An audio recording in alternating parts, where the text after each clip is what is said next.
இப்போ யாரெல்லாம் 18-19 வயசு இருக்கானோ அவனெல்லாம் காலி பண்ணு தேர்தலில். அவனுக்கு தெரியவே தெரியாது. அவன் டிவின்னு கத்திட்டே இருப்பானே தவிர என் பேர் இருக்கா இல்லையா வாக்காளர் பட்டியலில் தூக்கிட்டாங்க. வீடியோ வந்துருச்சு. ஃபர்ஸ்ட் ஃபுல்லாக கத்திட்டே வந்தான், கேட்டால் ஓட்டர் ஐடியே இல்லைன்னு.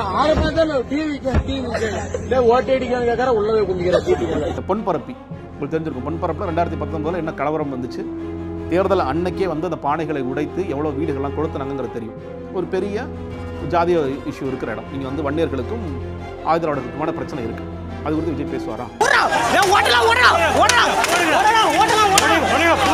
திருச்சி பற்றி, பெரம்பலூர் பற்றி, அரியலூர் பற்றி பிரச்சனைகள் தெரியும். கூடுதலாக என்னென்ன இஷ்யூஸ் இருக்குது நான் லோக்கலில் வாங்கி கேட்டு நான் பேசினேங்கிறது வேற. எனக்கு தெரிஞ்சு இப்போ திருச்சிக்கு மனப்பாடம் பண்ண ஆரம்பிச்சிருப்பாரு. இல்லை அது A4 வச்சு கொஞ்சம் மேனேஜ் பண்ணிக்கலாம். நீங்கள் அந்த அரசியல் விட்டு வெளியே வரணும். ஏன்னா நான் ரொம்ப சிம்பிளாக கேட்குறேன். இதெல்லாம் நீங்கள் பண்ணிவிட்டு நீங்கள் சட்டமன்றத்தில் போய் என்ன பேசுவீங்க? சட்டமன்றத்தில் திடீர்னு ஏதோ ஒரு கேள்வி வருது, திடீர்னு ஒரு சிறப்பு கவன ஈர்ப்பு தீர்மானம் வருது, வெளிநடப்பு பண்ணிடுவோம் சார். அதான் சொல்ல உள்ளே போனால் வெளிநடப்பு பண்ண முடியுங்கிற மாதிரி தான் ஆகிடும். கீழூரில் காலேஜ் வந்து பெண்களுக்கான ஒரு கல்லூரி இருக்குது. இதில் நிறைய பெண்கள் கழுத்தில் தாலி இருந்துச்சு. ஃபஸ்ட் இயர் படிக்க செகண்ட் இயர் தாலி காலேஜ் பசங்க என்னங்க அப்படின்னு கேட்டால், சார் இங்கே வந்து ரொம்ப இயர்லி மேரேஜ் நடக்கும். இவங்க அட்லீஸ்ட் வந்து படிக்க வச்சாலாவது இவனுங்களாம் நிறைய பேர் குடியரசு செத்துருவானுங்க. அட்லீஸ்ட் இவங்க ஒரு வேலைக்கு போகலாம்ங்கிறதுக்காக தான் நாங்கள்லாம் ரொம்ப கம்பல் பண்ணி இவங்களை வந்து பெண்கள் கல்லூரி இதுக்காகவே துவக்கி நாங்கள் நடத்துவோம். அரசார திமுக அதிமுகலாம் இருப்பாங்க. இல்லை விஜய்க்கு வந்து அதிகமான இளைஞர்கள் போகிறாங்கன்னு நாங்கள் நம்புகிறோம். பெண்கள் காலி பண்ணு அப்படின்னா காலி ஆகிடும். ஸ்கிரிப்ட் வந்து 2 வாரத்துக்கு முன்னாடியே கொடுத்துட்டாங்க. அந்த ஸ்கிரிப்ட் நடக்கும்போது இந்த பிரச்சனைலாம் வரல. அப்போ அதை நான் மனப்பாடம் பண்ணிட்டு வந்துட்டு திடீர்னு ஒன்று போய் இடைச்செருகள் பண்ணிங்கன்னா அதை பண்ண முடியாது. உங்களுக்கு மதுரையில் பெரிய பர்மிஷன் கொடுத்தாங்க, நீங்கள் என்ன பண்ணீங்க? இந்த கூட்டத்தை அரசியல்மயப்படுத்துங்கள் நம்ம சொன்னோம். அதை அவங்க ரெடி ஆகல. நான் பார்க்குற வரைக்கும் விஜயோட ஸ்ட்ரென்த் வந்து பொலிட்டிக்கலாக இருக்கிற வரைக்கும் தான் விஜய்க்கு ஸ்ட்ரென்த். அவன் பொலிட்டிக்கலாக யோசிக்க ஆரம்பிச்சுன்னா விஜயோட விலகி போயிடும். நீங்கள் சொல்கிற குன்னத்துக்கு போகிறார் இல்லையா, குன்னத்தில் இருக்கிற அரசு பள்ளி அதற்கு வெளியே வந்து ஒரு பெரிய பஸ் ஸ்டாப் கட்டிருக்காங்க. அந்த பள்ளியை ஆக்கிரமிச்சு கட்டிருக்காங்க. முதலமைச்சர் எல்லா ஹோட்டல் ஃபோன் பண்ணி விஜய்க்கு ரூம் தராதுப்பா, விஜய்க்கு ரூம் தராதுப்பா, போலீஸ்க்கு ஃபோன் பண்ணி விஜய்க்கு நீங்கள் பர்மிஷன் கொடுக்காதீங்க. நீங்கள் அப்படி பார்த்தீங்கன்னா மதுரையில் மாநாடுக்கு பர்மிஷனே கொடுக்காம இருப்பாங்கல்ல. மாநாட்டிலே நீட்டு குறித்து அவர் பேசுகிறார். நீட்டு குறித்த விஜய் அவருடைய பார்வை என்னங்கிறதே மாறிட்டே இருக்குன்னு நான் சொல்கிறேன். இந்த 5 வருடத்தில் 2 முறை நீங்கள் ஒரு 3 மாதம் ரொம்ப பிஸியாக இருப்பீங்க. ஒரு 6 மாதத்தை விட்டலாம். இது 4.5 வருஷம் உங்களோட முழு நேர வேலை என்பது இந்த வாக்காளர் பட்டியல் நாம் சரியாக வைத்திருக்கிறோமா இல்லையா அப்படிங்கிற வேலை தான். இந்த 15 பேர் இறந்து போயிட்டாங்க. அப்பையும் கோர்ட் என்ன சொல்லுது, இது யார் இது இந்த லிஸ்ட் எனக்கு கொடு, டிஜிட்டலாக எனக்கு கொடுங்க அப்படின்னா அதை கொடுக்க மறுக்கிறாங்க. இப்போ ராகுல் காந்தி போன்றவர்கள், யோகேந்திர யாதவ் போன்றவர்கள்லாம் இறந்தவர்கள்லாம் கூப்பிட்டு இங்கே வாங்கப்பா இவங்களாம் இருக்கிறாங்க. அப்போ இதுக்கெல்லாம் என்ன அர்த்தம்? இப்போ கோர்ட்டுக்கு நேரடியாக கூட்டிட்டு வராங்க. அப்போ உண்மையிலேயே இந்த SIR இப்பொழுது செய்ய வேண்டிய அவசியம் இன்னைக்கு இருக்கின்ற மிகப்பெரிய சிக்கல் என்பது இந்த வாக்காளர் பட்டியலை ஏன் வந்து அந்தந்த மாநில மொழிகளை வச்சுட்டு இருக்கீங்க. எலெக்ஷன் கமிஷனை பொறுத்த வரைக்கும் ஒரு பேரை சேர்க்கறதான் கஷ்டமே தவிர நீக்கிறது ரொம்ப ஈஸி. பாஜக வந்து ரொம்ப குறிப்பிட்டு இந்தந்த செக்டாரில் நமக்கு ஓட்டே கிடையாதுப்பா, இவனை காலி பண்ண டெலிட் பண்ண பேரை மறுபடியும் நீங்கள் கேண்டிடேட்ஸ்க்கு மட்டும் அந்த வாய்ப்பை கொடுப்பாங்க. சப்போஸ் நான் ஒரு கேண்டிடேட்டாக இருக்கேன், என்னோட பேர் போயிடுச்சுன்னா அதை மட்டும் சேர்க்கறதுக்கான சில வாய்ப்புகள் கொடுப்பாங்க. ஆனால் ஒரு சாமானியனோட பேர் போயிடுச்சு அப்படின்னா மறுபடியும் சேர்ப்பது என்பது எளிமையான காரணமே இல்லை.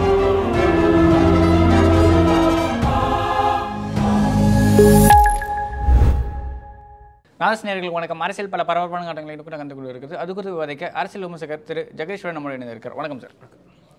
சார், இப்போ வந்து பார்த்தீங்கன்னா தீவிர வாக்காளர் திருத்தல் பட்டியல் SIR ரிப்போர்ட் வந்து பார்த்தீங்கன்னா ஆல் ஓவர் இந்தியா ஃபுல்லாக பண்ணணும் அப்படின்ற மாதிரி விஷயங்களை வந்து எலெக்ஷன் கமிஷன் கையில் எடுத்திருக்கு. ஏற்கனவே பீகாரில் பண்ணதில் வந்து சிக்கல் எல்லாமே பார்த்துருந்தோம். இனிமேல் ஓட்டர் அதிகாரி யாத்ரா அப்படின்னு சொல்லிட்டு காங்கிரஸ் பண்ணிக்கிட்டு இருக்காங்க. தமிழ்நாட்டுக்கு இதுக்கு வந்தால் என்ன மாதிரி சிக்கலாக இருக்கும்? இல்லைங்க, இந்த மாதிரி அந்த ஸ்பெஷல் ரிவிஷன் வந்து அப்பப்போ பண்ணுறது தான். ஒன்று அவங்க சொல்கிறபடி பண்ணுறது தான். நீங்கள் வந்து நாங்கள் ஆனால் அந்த இன்டென்சிவ் வராது. இல்லை, நான் சொல்கிறேன் இன்டென்சிவாக சொல்கிறேன். அப்பப்போ நான் சொல்கிறது ஒரு 10 வருடம் 20 வருடங்களுக்கு ஒரு முடி அந்த மாதிரி ஸ்பெஷல் இன்டென்சிவ் ரிவிஷன் இது பண்ணுறாங்க. ஓகே, நான் என்ன சொல்கிறேன்னா, ஒவ்வொரு வருடமும் தேர்தல் ஆணையம் 2 சிறப்பு முகாம்கள் நடத்துவாங்க. ஒன்று வந்து அக்டோபரில் நடத்துவாங்க, இன்னொன்று வந்து பிப்ரவரி மாதம் அந்த மாதிரி நடத்துவாங்க. இது நடத்தி அதோட பட்டியலை வந்து ஒரு 3 மாதம் ஜூனில் ஒன்று ரிலீஸ் பண்ணுவாங்க, ஜனவரியில் ஒன்று ரிலீஸ் பண்ணுவாங்க. இதான் நமக்கு தெரியும். அந்த நேரத்தில் என்ன சொல்லுவாங்கன்னா, 18 வயது இந்த தேதி ஒரு குறிப்பிட்ட தேதியை போட்டு இந்த தேதிக்குள் 18 வயது ஆனவர்கள் நீங்கள் பேர்களை சேர்த்துக்கொள்ளலாம். உங்கள் வீட்டில் யாராவது பேரை நீக்கணும்னா நீக்கலாம், அட்ரஸ் சேஞ்ச் பண்ணால் அட்ரஸ் சேஞ்ச் பண்ணிக்கலாம், இதெல்லாம் சொல்லுவாங்க. நம்ம பல நேரங்களில் கொண்டு போய் ஃபார்ம்ஸை கொடுப்போம். சில நேரங்கள் ஃபார்ம்ஸ் கொடுத்துட்டு வருவோம், நம்ம பட்டியலை தேடி பார்த்தா நம்ம பேர் வந்திருக்காது. அது மட்டும் இல்லாமல் ஆன்லைனில் இந்த ப்ரொவிஷன் இருக்குது. நீங்கள் எப்படி வந்து ஆஃப்லைனில் ஒரு ஸ்கூலில், அதாவது உங்களோட ஸ்கூல் சொல்லப்போனால் ஸ்பெசிஃபிக்காக உங்கள் பூத்தில் போய் நீங்கள் கொடுக்குற அதே வேலையை நீங்கள் ஆன்லைனில் உங்களுக்கு செய்ய தெரிஞ்சிருந்தால் உங்களோட ஃபோட்டோ எடுத்து பதிவிட்டு இந்த வேலைகளையும் செய்யலாம். சில நேரங்கள் அதுவும் நடக்காமல் இருக்கும். ஆனால் ஒவ்வொரு வாட்டியும் ஒரு வாக்காளர் பட்டியலுங்கிறது ஒரு 6 மாதத்துக்கு வரும். இது மட்டும் இல்லாமல் தேர்தல் நேரத்தில் சில நேரங்கள் அந்த ஆண்டு தேர்தல் ஆண்டாக இருந்தால் அந்த தேர்தலுக்கு முன்னாடியும் ஒரு ஸ்பெஷல் இது ஒன்று பண்ணுவாங்க, ரிவிஷன் ஒன்று பண்ணுவோம். நான் என்ன கேட்குறேன்னா, இப்போது இந்த மாதிரியான வேலைகள் தொடர்ச்சியாக நீங்கள் பண்ணிக்கிட்டே இருக்கீங்க. இன்னொன்று, எலெக்ஷன் கமிஷனுக்கு எனக்கு தெரிந்த 2 வேலை தான். ஒன்று, தேர்தலை சுமூகமாக நடத்தி கொடுக்கணும், இந்த வாக்காளர் பட்டியலை சரியாக வச்சுக்கணும். அதுதான் தேர்தல்னு பார்த்தீங்கன்னா, இப்போ உதாரணத்துக்கு ஒரு மாநில தேர்தல் ஆணையம், அதாவது நான் சொல்கிறது மத்திய தேர்தல் ஆணையம் தான் தமிழ்நாடு பிரிவுன்னு வச்சுக்கோங்களேன். 2 தேர்தல் 5 வருஷத்துக்கு, ஒன்று பாராளுமன்ற தேர்தல், ஒன்று சட்டமன்ற தேர்தல். இது 2 வருஷத்துக்கு நடுவில் நடக்குது. உள்ளாட்சி தேர்தலை பொறுத்த வரைக்கும் தமிழ்நாட்டுக்கு தனியாக தேர்தல் ஆணையம் இருக்குது. அப்போது இந்த 5 வருடத்தில் 2 முறை நீங்கள் ஒரு 3 மாதம் ரொம்ப பிஸியாக இருப்பீங்க. ஒரு 6 மாதத்தை விட்டலாம். இது 4.5 வருஷம் உங்களோட முழுநேர வேலை என்பது இந்த வாக்காளர் பட்டியல் நாம் சரியாக வைத்திருக்கிறோமா இல்லையா அப்படிங்கிற வேலை தான். ஏன்னா இதுக்கு வந்து தொடர்ச்சியாக ஆட்கள் இருக்காங்க. நீங்கள் செக்ரட்டரி போனீங்கன்னா நீங்கள் எலெக்ஷன்ஸ் ஆஃபீஸ்னு போட்டு அதுக்காக சிஸ்டம் முன்னாடி ஒரு 20-30 பேர் உட்காந்துட்டு இருக்காங்க. அவங்களோட முழுநேர பணி இதுவாகத்தான் இருக்கின்றது. என்னென்னா, இவ்வளோ இருந்தும் நீங்கள் எதற்காக முதல்ல இந்த எஸ்ஐஆர் செய்ய வேண்டிய அவசியம் என்ன அப்படிங்கிறது. ஏன்னா பீகாரில் சொல்லும்போது என்ன சொல்கிறாங்க, நாங்கள் நிறைய பேர் இறந்து போனவங்க லிஸ்ட்டெல்லாம் இப்போ தான் நாங்கள் எடுத்து நீக்கிட்டு இருக்கோம். இதோட இந்த 15 பேர் இறந்து போயிட்டாங்க, கோர்ட்டில் நிப்பாட்டுறாங்க. அப்பையும் கோர்ட் என்ன சொல்லுது, இது யார் இது இந்த லிஸ்ட்டை எனக்கு கொடு, டிஜிட்டலாக எனக்கு கொடுங்க அப்படின்னா அதை கொடுக்க மறுக்கிறாங்க. இப்போ ராகுல் காந்தி போன்றவர்கள், யோகேந்திர யாதவ் போன்றவர்கள்லாம் இறந்தவர்கள்லாம் கூப்பிட்டு இங்கே வாங்கப்பா, இவங்களாம் இருக்கிறாங்க, அப்போ இதுக்கெல்லாம் என்ன அர்த்தம், இப்போ கோர்ட்டுக்கு நேரடியாக கூட்டிகிட்டு வராங்க. அப்போது உண்மையிலேயே இந்த எஸ்ஐஆர் இப்பொழுது செய்ய வேண்டிய அவசியம் என்ன அப்படிங்கிற மிகப்பெரிய கேள்வி எழுது. நீங்கள் நார்மலாக நீங்கள் செய்ய வேண்டிய உங்களோட கடமை எது. நீங்கள் இன்னொன்று, நாங்கள் வந்து 2013-14 நாங்கள் வந்து தேர்தல் ஆணையத்தோடு சேர்ந்த ராஜேஷ் லக்கானி அவர்கள் இருக்கும்போது நான் வந்து சென்னை நெக்ஸ்ட் அப்படிங்கிற ஒரு அமைப்பு ஒன்று ஏற்படுத்தி நாங்கள் வந்து 2015 இந்த வெள்ளத்திற்கு பிறகு நாங்கள் ஒர்க் பண்ண நாங்கள் சிம்பிளாக கேட்டோம், சார் தமிழ்நாட்டை பொறுத்த வரைக்கும் எல்லாமே தமிழில் இருக்குது, இதை வந்து நாங்கள் ஹெல்ப் பண்ணுறோம், இன்னொரு பெங்களூர் டீம் ஒருத்தங்க அவங்க ஹெல்ப் பண்ணுற ரெடியாக இருக்காங்க, ஆனால் இது வந்து இங்கிலீஷில் அவங்க கேட்குறாங்க, அவங்க வந்து எல்லாத்தையும் இங்கிலீஷில் கேட்குறாங்க. அட்லீஸ்ட் முன்னாடி நீங்கள் 2014 நினைக்கிறேன், அப்போ சென்னை மாதிரியான கான்ஸ்டியூன்சிஸ்க்கு மட்டும் இங்கிலீஷ்லையும் ஓட்டர் லிஸ்ட் இருந்துச்சு. மற்ற 234 சென்னையோட தொகுதிகள் மட்டும் இருந்துச்சு, மற்ற தொகுதிகள் இல்லை. இது ஒட்டுமொத்தமாக மாற்றி கொடுத்தா நிறையா அவங்க வந்து சிஸ்டம் சாஃப்ட்வேர்லாம் டிசைன் பண்ணி பண்ணுறாங்களான்னு சொல்லி சொன்னோம். நாங்கள் முயற்சி பண்ணுறோன்னு சொல்லி சொன்னார். ஆனால் நான் பேசிகிட்டு இருந்த 10 வருடம் கழித்தும் இன்றைக்கி இருக்கின்ற மிகப்பெரிய சிக்கல் என்பது இந்த வாக்காளர் பட்டியலை ஏன் வந்து அந்தந்த மாநில மொழிகளை வச்சுட்டு இருக்கீங்க அப்படிங்கிறது. இன்னொன்று, நீ மாநில மொழினா இப்போ தமிழில் போய் நான் உதாரணத்துக்கு ஜெகதீஸ்வரன் தேனா வராது, அதை என்ன பண்ணுறாங்க, அப்படியே ஸ்கேன் பண்ணி அப்படியே அப்லோட் பண்ணி வச்சுருக்காங்க. ஸோ நீங்கள் வந்து ஃபாண்ட் சர்ச் பண்ணவே முடியாது. நீங்கள் வந்து ஒரு பக்கம் நம்ம ஐடியில் வந்து இந்தியாவே ரொம்ப சிறப்பான இருக்குது, யூஎஸில் இருக்கிற ஆட்கள் கூட நம்ம ஆட்கள் தான் இருக்காங்க, செமிகண்டக்டர் செமிகான் அதெல்லாம் பண்ணுறாங்க. உலகம் முழுக்க வந்து ஐடினா அது இந்தியா தான் அப்படிங்கிற அளவுக்கு பேர் இருக்குது. ஆனால் உங்களுடைய வாக்காளர் பட்டியலை நீங்கள் தேடணுன்னா நீங்கள் மேனுவலாக உட்காந்து ஜெகதீஸ்வரன் எங்கே இருக்கா, ஜெகதீஸ்வரன் எங்கே இருக்கா இப்படி தேடினா தான் உண்டு. அதுவும் ஃபோட்டோவும் ப்ராப்பராக கிளாரிட்டியாக இருக்காது. இன்னொன்று, நீங்கள் வந்து அந்த பாக எண்ணில் நீங்கள் வந்து உங்களுடைய சீரியல் நம்பர் அதே இருக்கணும், மாறிட்டே இருக்கும். நீங்கள் புதுசாக ஆட்கள் வர என்னோட போன வாட்டி நான் வந்து 786 இருந்தேன்னா இந்த வாட்டி ஒரு 10 இது முன்னாடி சில பேர் நீக்கியிருப்பாங்க, சில பேர் சேர்த்துருப்பாங்க, இது மாறிக்கொண்டே இருக்கும். அப்படி இருக்கும்பொழுது இதை ஏன் முதல்ல அடிப்படை கேள்வி, இதை முதல்ல ஏன் டிஜிட்டலைஸ் பண்ணாமல் இருக்கீங்க? இது வந்து ஒரு தனி இயக்கங்களோ இல்லை வந்து அமைப்புகளோ இது செய்ய முடியும், நிச்சயமாக செய்ய முடியாது. இது ஒரு பெரிய லார்ஜ் ப்ராசஸ். ஆனால் ராகுல் காந்தி சொல்கிற மாதிரி ஒரே ஒரு பாராளுமன்ற தொகுதிக்கு நான் வேலை செய்யணும் 6 மாதம். ஏன்னா நீங்கள் 6 மாதத்துக்கு உதாரணத்திற்கு இப்போது ஒரு பாராளுமன்ற தொகுதியோடைய எவ்வளோ பேர் இருப்பாங்க, ஒரு 6ன்னா ஒரு 14 லட்சம், 14 லட்சம் பேர் வச்சுங்களேன். இந்த 14 லட்சம் பேரையும் அவர் ஃபிசிக்கலாக பிரிண்ட் அவுட் எடுத்து நீங்கள் ஒரு தொகுதிக்குள்ளேயே நீங்கள் ஒரே ஒரு பார்ட்டுக்குள்ளேயே ஒரே ஒரு பாகம் ஒரே ஒரு பூத்து, அந்த பூத்துக்குள்ளே ஒரு 1000 பேர் இருக்காங்கன்னா ஜெகதீஸ்வரன் எத்தனை பேர் இருக்கார் அப்படிங்கிறத நாங்கள் மேனுவலாக பார்த்தா தான் உண்டு. அந்த ஜெகதீஸ்வரன் எங்கேயே இருக்கார், இந்த ராஜ்யே எங்கேயே இருக்கார், இந்த குமாரியா எங்கேயே இருக்கார் இப்படின்னு பார்த்து நீங்கள் செய்ய வேண்டிய அவசியம் இருக்குது. நான் சொல்கிறேனே, இப்போது எங்கள் வீட்டுக்கு கீழே ஒருத்தர் வந்து 10 வருடம் இறந்து போனார், அவரோட பேர் இருக்குது, நான் போய் 2 பேர் சொல்லிக்கங்க, அவர் இறந்து போயிட்டாருங்க, ஆனால் பேரை நீக்காமல் வச்சுட்ருக்காங்க. இது உங்களுடைய அடிப்படை கடமை. நீங்கள் மனு கொடுத்தீங்களா? மனு கொடுத்தா நீக்கி இருப்பாங்க. நீங்கள் வர பூத்தில் ஆஃபீஸர்ஸில் சொல்கிறோம், மனு கொடுக்குறோம். நீங்கள் அதே நேரத்தில் இன்னொன்று நடக்கும். இது வந்து நான் 2 கட்சியுமே குற்றச்சாட்டு சொல்லுவேன், திமுக அதிமுக. எலெக்ஷனை ஒட்டி போகும் பொழுது சில பூத்தில் வந்து ஆட்கள் காண போயிடுவாங்க. சார் போன வாட்டி நான் ஓட்டு போட்டேங்க, இந்த வாட்டி ஓட்டு போடலங்க. இது வந்து போன வாட்டி கன்னியாகுமரி போன்ற தொகுதியில் கடலோர மாவட்டங்கள் நடந்துச்சு. எலெக்ஷன் கமிஷனை பொறுத்த வரைக்கும் ஒரு பேரை சேர்க்குறது தான் கஷ்டமே தவிர நீக்கிறது ரொம்ப ஈஸி.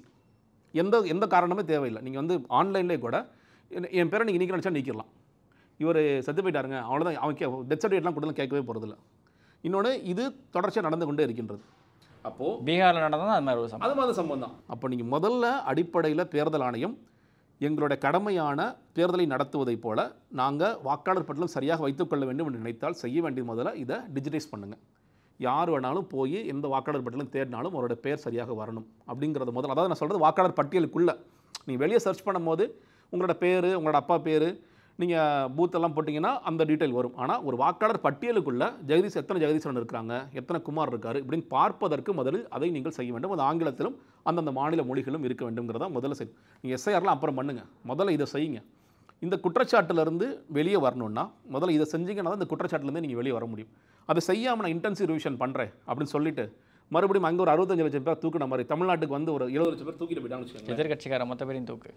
அப்புறம் என்ன நடக்கும்? இங்கே பாஜக வந்து ரொம்ப குறிப்பிட்டு இந்தந்த செக்டாரில் நமக்கு ஓட்டே கிடையாதுப்பா, இவெல்லாம் காலி பண்ணு. உதாரணத்துக்கு இப்படியே சொல்கிறேனே, இங்கே 12% வந்து சிறுபான்மையினர் இருக்காங்க. அதிமுக பாஜக கூட்டணிக்கு ஒரு ஓட்டு கூட போகிறதில்ல. அப்போ ரொம்ப ஈஸியாக நீங்கள் வந்து முகமது, இஸ்மாயில், இப்ராஹிம் இந்த மாதிரி யாரெல்லாம் பேரெல்லாம் நோட் பண்ணு, எல்லாத்தையும் அடிச்சு தூக்கி விடும். இப்போ சமீபத்தில் ஒரு சம்பவம் நடந்துச்சு. HRNCக்கு ஒருத்தரை போட்டிருந்தாங்க ஃபர்கீஸ் கான் அப்படின்னு சொல்லிட்டு. அவர் பேர் வந்து பார்த்திங்கன்னா ஃபர்கீஸ் கானாக இருந்தாலும் அவர் வந்து பிறப்பால் ஒரு ஹிந்து தான். அவருக்கு ஒரு டாக்டர் அவருக்கு பிரசவம் பார்த்த மருத்துவரோட பேர் தான் அவருக்கு வச்சுருக்காங்க. அந்த பேரை வச்சே வந்து பார்த்திங்கன்னா அவரை வச்சு ஒரு பெரிய கலவரத்தையே ஏற்படுத்த ட்ரை பண்ணாங்க இந்த ஊரில். ஆமாம், அதை சொல்கிறேன். நீங்கள் அந்த மாதிரியான அந்த புரிதல்களோட தான் பாஜகவிற்கான மேக்ஸிமம் புரிதலே அவ்வளோதானே, அதான் இருக்கும். இப்போ அதே மாதிரியான ஒரு விஷயத்தை இங்கே செய்ய மாட்டாங்கன்னா செய்வாங்க. இதை நீங்கள் எப்போ கண்டுபிடிப்பீங்க? நீங்கள் செஞ்சு முடிச்சிட்டாங்க, பிப்ரவரியில் எலெக்ஷன் நோட்டிஃபிகேஷன் வருது, நீங்கள் அப்புறம் உட்காந்து பார்த்து ஐயோ பழம்னா எதுவுமே நடக்காது. ஏன்னா இது நீங்கள் மறுபடியும் கோர்ட்டுக்கு தான் நீங்கள் போகணும். இல்லை எலெக்ஷன் முடிஞ்ச அப்புறம் பார்த்தீங்க எலெக்ஷன் நோட்டிஃபிகேஷன் அறிவிச்சிட்டோம்னா நாங்கள் எதுவுமே செய்ய முடியாதுங்க, இந்த சிறப்பு இதெல்லாம் இனிமேல் பண்ண முடியாது அப்படிங்கிறத போயிடுவாங்க. அப்போ அதனால தான் இந்த கட்சிகள் எல்லாருமே இப்போ முதல்ல எஸ்ஏஆர் பண்ண வேண்டிய அவசியம் என்ன, இந்த எஸ்ஏஆர் பண்ணுறதுக்கு முன்னாடி நீங்கள் உங்களை திருத்திக் கொள்ள வேண்டிய விஷயங்களை திருத்திக் கொள்ளுங்கள் அப்படிங்கிறத சொல்லி சொல்கிறாங்க. இந்த உச்சநீதிமன்றமே இந்த வழக்கை பார்க்கும் பொழுது அவங்க செய்ய வேண்டியது முதல்ல இதை டிஜிட்டைஸ் பண்ணு, கோடிக்கணக்கான வாக்காளர்களை டிஜிட்டைஸ் பண்ணு.